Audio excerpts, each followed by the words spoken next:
또 하루가 태어납니다.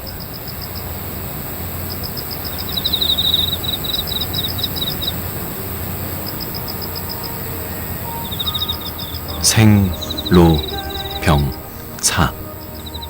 그중 생은 아침과 같죠.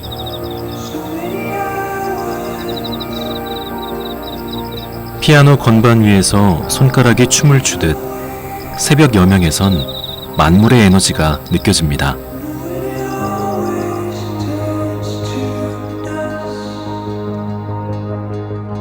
밝고 긍정적인 기운. 많은 사람들이 매일을 생일처럼 살라고 하는 건 그래서일까요?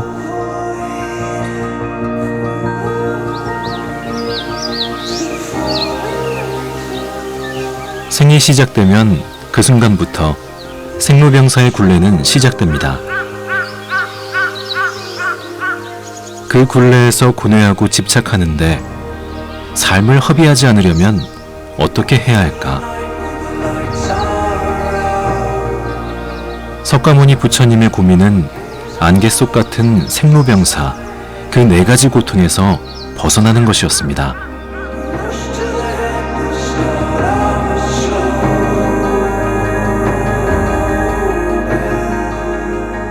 고통 없는 세상이라니 얼마나 한가롭고 평안할까요?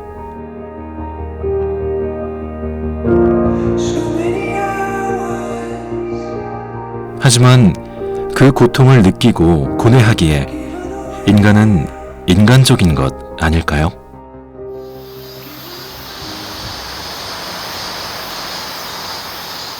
수락산은 1400년 동안 그 답을 찾아온 경기도 남양주의 명산입니다.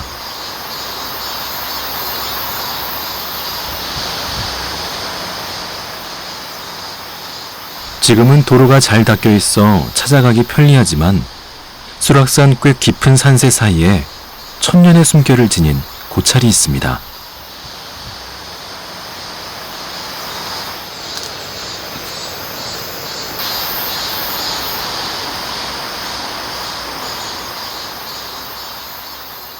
신라가 삼국을 통일할 때 근간이 되었던 화랑도 정신의 세서고개를 만든 원광법사. 원광법사가 창건한 절 흥국사를 찾아가는 길입니다. 세월 속에 이 절은 별명을 갖게 됐습니다. 덕절. 이 지역 사람들에겐 흥국사는 덕절로 불리고 있죠.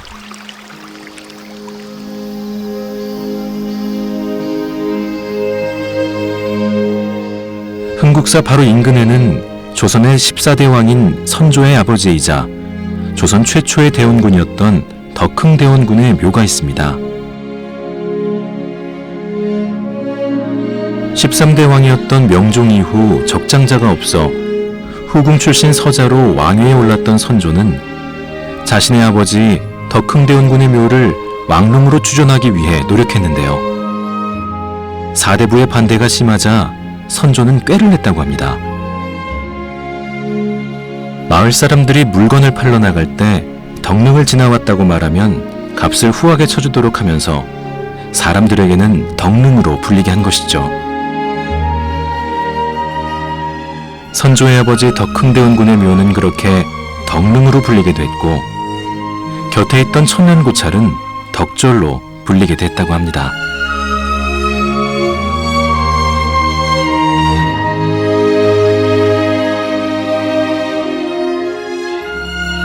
흥국사는 그만큼 왕실과 인연이 깊고 그만큼 생로병사의 고뇌도 많은 인간적인 사찰이었습니다.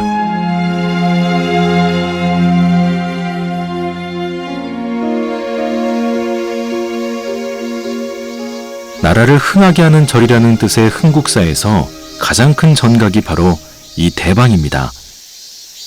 절마당에 들어서기 전 다른 절들이 세워놓은 누각 대신 흥국사에는 다목적으로 쓸 수 있는 복합 공간으로 대방을 세웠다는데요.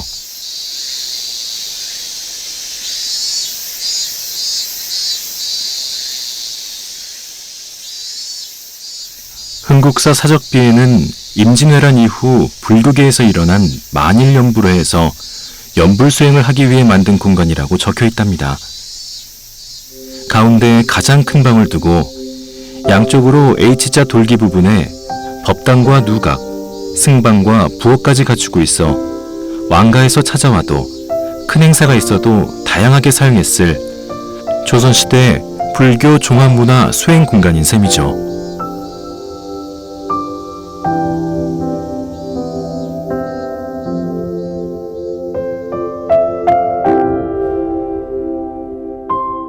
대방 입구의 현판에는 강한 힘과 기운이 느껴지는 고종의 아버지 흥선대원군의 글씨가 새겨져 있습니다.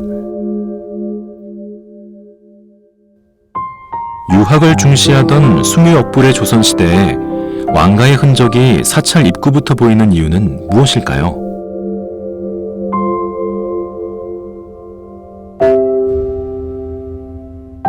신라의 대승 원광법사에 의해 생겨났지만 대대로 나라의 안녕을 기원했던 사찰인 동시에 조선시대엔 왕실의 원당 사찰이었던 흥국사.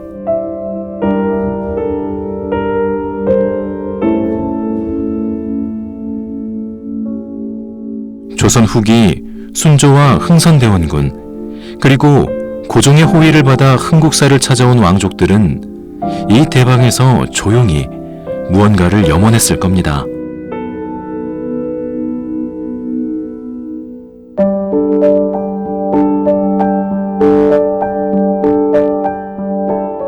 대방에선 규모 있는 그림도 경전도 제작했습니다.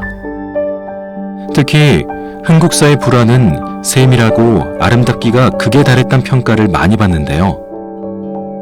흥국사가 경성화소로 불릴 정도로 유명한 화사양성소이자 경전을 편찬하는 장경도량이었기 때문입니다.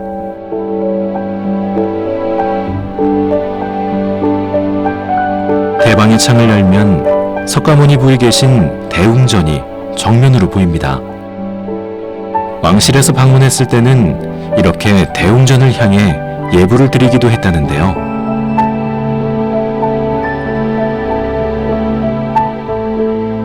그래서일까요? 대방의 현판에서 흥선대원군의 필체를 만났듯 대웅전 지붕이 잡상에서도 왕실의 흔적을 만날 수 있습니다.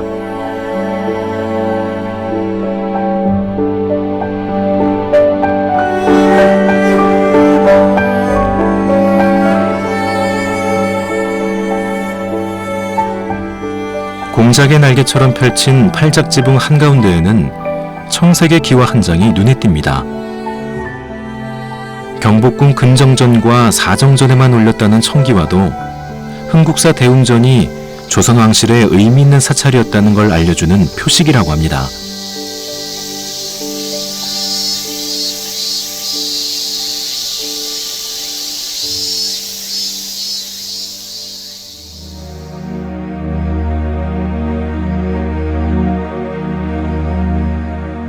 대웅전 안에는 인체비례와 비슷하게 조성했다는 아담하고 기품 있는 삼존불이 모셔져 있었는데요.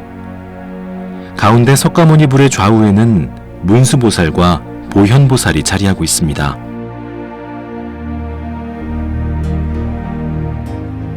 (18세기) 중반 조각승인 상정스님 또는 그 제자에 의해 만들어졌을 것으로 추정되는 삼존불은 약간 구부정한 자세로 중생을 바라보는 것처럼 앉아 있습니다. 그리고 세 분 모두의 뒤에는 눈에 띄게 환한 금빛 광배가 조성되어 있었는데요.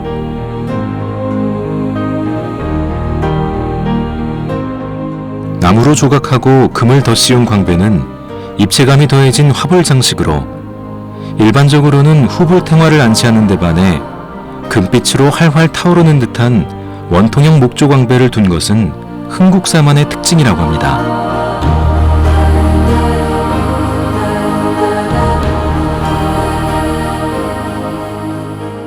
멀리서 보면 불꽃 같아 보이건만 자세히 보면 하나하나가 화불 장식입니다. 흰 코끼리를 탄 보현보살과 연꽃 위에 석가모니 화불, 푸른 사자를 탄 문수보살이 마치 서방정토 극락세계에서 화연하는 듯한 금빛 광배는 흥국사가 유일하다고 합니다.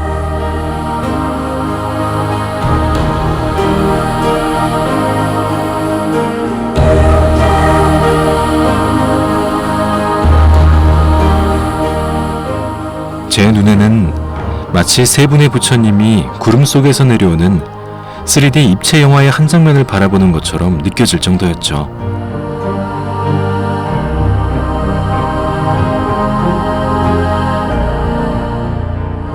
생로병사의 고통을 벗어나기 위해 갈고 닦아 깨달음을 얻은 사람, 석가모니가 계신 곳.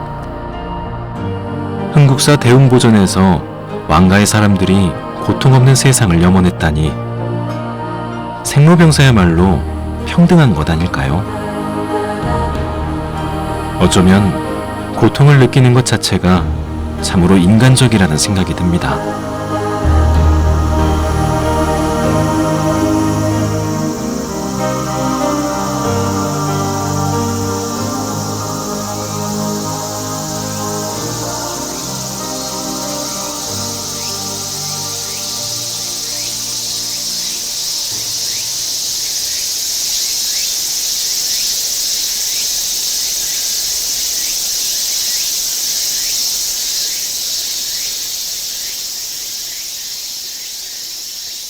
영산전은 선조가 자신의 아버지 덕흥대원군의 묘를 조성할 때 지은 것으로 추정되는 정각입니다.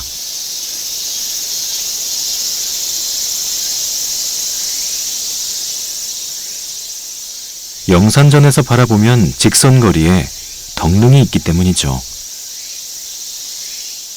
그만큼 전각 곳곳에 왕실의 사랑이 묻어 있습니다. 여의주를 물고 있는 화려한 용머리만 봐도 알 수 있죠. 왕의 효심일 수도 있고 나라의 평안을 위한 왕가의 염원일 수도 있지만 한편 무엇에서 그렇게 벗어나고 싶었던 것일까 궁금해지기도 했습니다.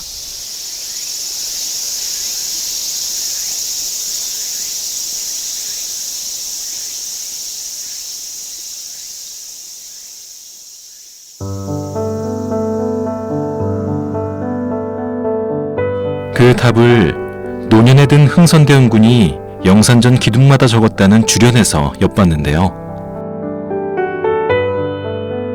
도솔천 야마천에서 맞이할 부처님을 이곳에서 만나고 수미산 타화자 제천세에서도 열애를 만나네.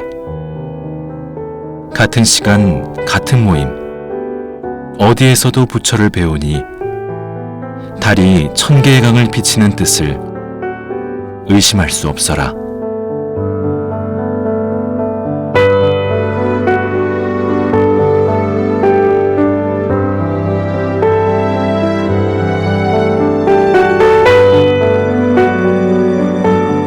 왕가의 사람들도 부처님처럼 깨달음을 얻어 자신과 자신의 주변을 모두 평안하게 만들고 싶었던 것 아닐까. 그 마음은 신분과 지위고하가 따로 없었나 봅니다.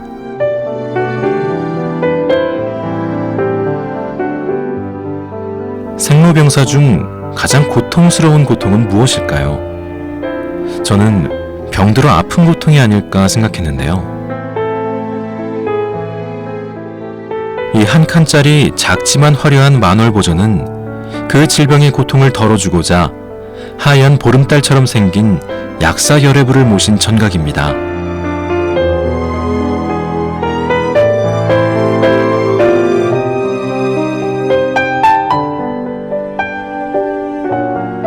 특히 흥국사 만월보전에 들어서면 천장을 지그시 올려다보는 걸 추천합니다. 기둥 하나하나가 모두 연꽃이고 그 연꽃이 모인 연못 같은 천장이 넓게 보면 하나의 별 모양이 되죠. 육각형의 전각이어서 가능한 모양인데요. 실제로는 불가능하지만 보름달 뜬 밤하늘에 별들이 촘촘히 박혀있는 것만 같습니다.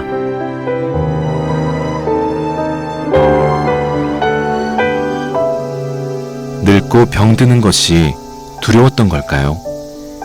흥선대원군의 흔적이 만월보전 주련에도 남아있는데요.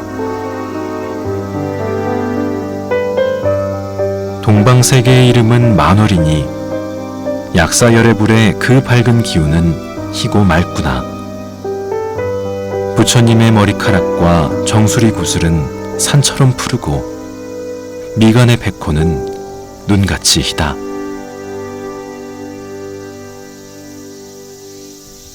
만월보전 약사열애불은 영험이 좋은 기도처로도 재미있는 전설로도 유명합니다. 조선의 태조 이성계에겐 스님이 된 딸이 있었는데요.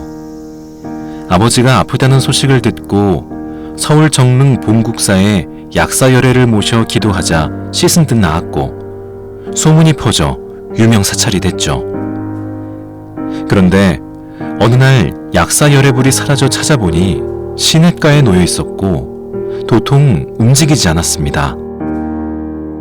약사열애불 귀에 여러 사찰의 이름을 대어도 움직이지 않다가 남양주 흥국사로 가시겠느냐 물었더니 그제야 움직여 이곳에 옮겨 놓았다는 전설이죠.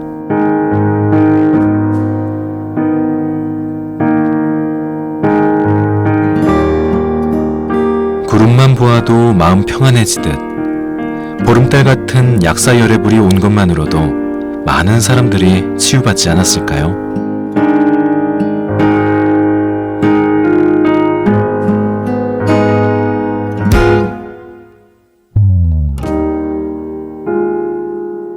몸이 병들고 나약해지는 것을 아무리 막으려 한들 죽음을 막을 수는 없을 겁니다.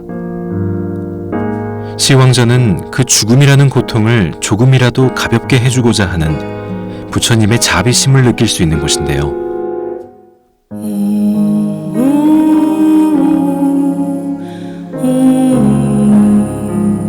지옥문 앞에서 중생을 구제하려고 설법 중인 지장보살과 사람이 죽으면 거치는 10가지 심판대의 심판관, 그 10명의 왕 시황을 미리 만날 수 있는 곳입니다.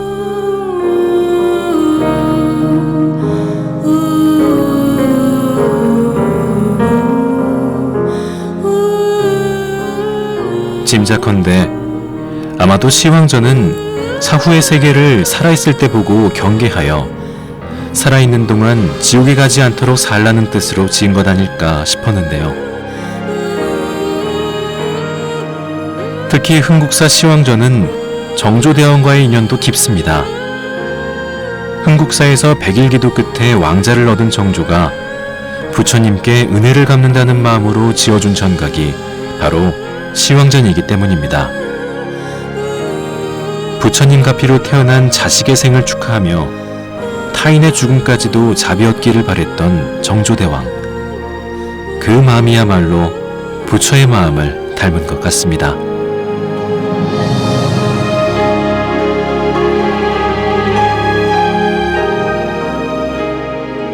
사람이 태어나면서부터 갖게 되는 4가지 고통, 생로병사를 뛰어넘을 수 있는 방법에 대해 불교에선 2글자로 많이들 이야기합니다. 바로 수행이죠.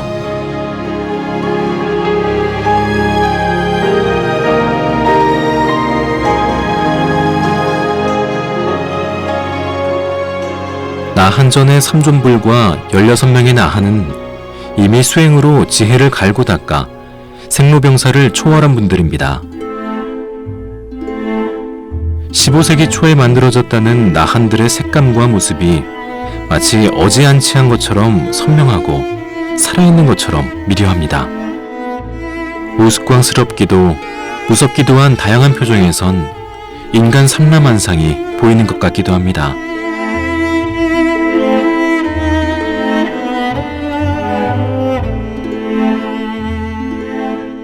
십육나한의 가운데에는 흙으로 직접 빚었다는 소조 석가열의 삼존불이 모셔져 있습니다.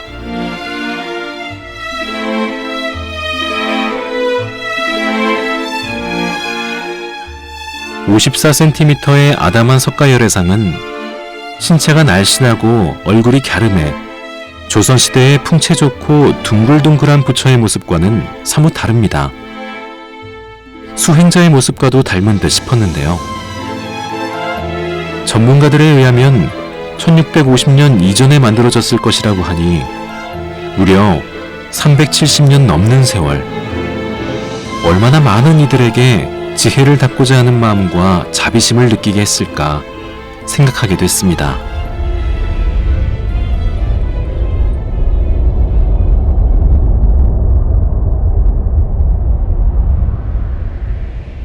조선의 왕실이 사랑한 천년고찰 남양주 흥국사에 가면 왕족부터 천민까지 평등하게 고민했을 화두 생로병사를 생각하게 됩니다. 석가모니처럼 생로병사의 고통을 벗어나는 길은 무엇일까?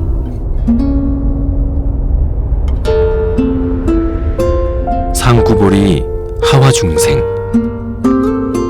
위로는 깨달음을 구하고 아래로는 중생을 교화하라는 불교의 가르침을 떠올려 봅니다.